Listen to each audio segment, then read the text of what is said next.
Euzubillahimineşşeytanirracim. Bismillahirrahmanirrahim.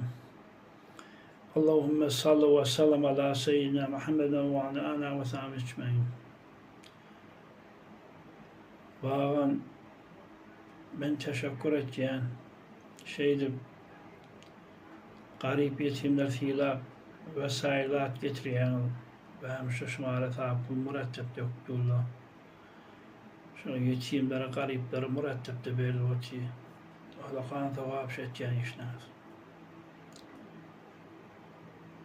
Bağın şedeceğin işler hem sevap var, hem şu dünyada pesandal, hem o dünyada pesandal. Allah'ın tevap. Geçiren vesaireden diye dökün vesaire şu an harid edilen mürettep YouTube'da koyandır. Şu beren zatı kaynağı YouTube'da insade görüp bilen. Mürettep. Şu atlamış götürsünüz koynak.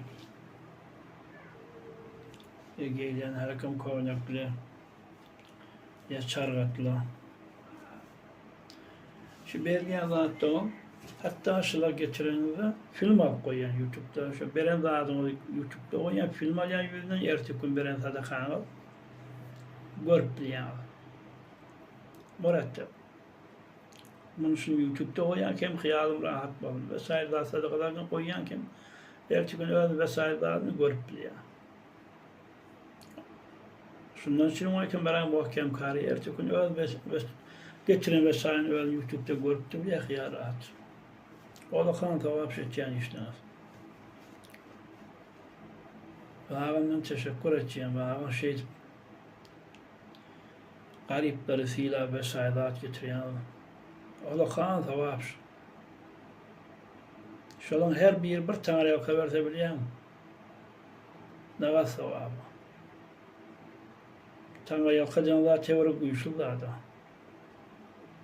Ya şulkan adamlardan soruştan tane yolka neceydi öyle aydarda. Teorik uyuşurlar. Ya biren tekle tane yolkan bilen adamdan soruştan öyle teorik aydarda uyuşurlar da. Tane yolka Allah'ın tevap. Xuda can hemişe canım sağ olsun. Xuda can hemişe her muşkadarımız doğru inşallah. Hemişe gülük kadın inşallah. Burada adı diyattan çıkarma. Hemişe. Öğünde doğadın ve hatta merileri doğadın. Meriyet Allah hemişe kavlansın. Öyde bir hastaniyeti hem meriyle kavlanıp doğadın. İnşallah hem meriyle de kavlansın. İnşallah, inşallah, inşallah. Vesselamu aleyküm ve rahmetullahi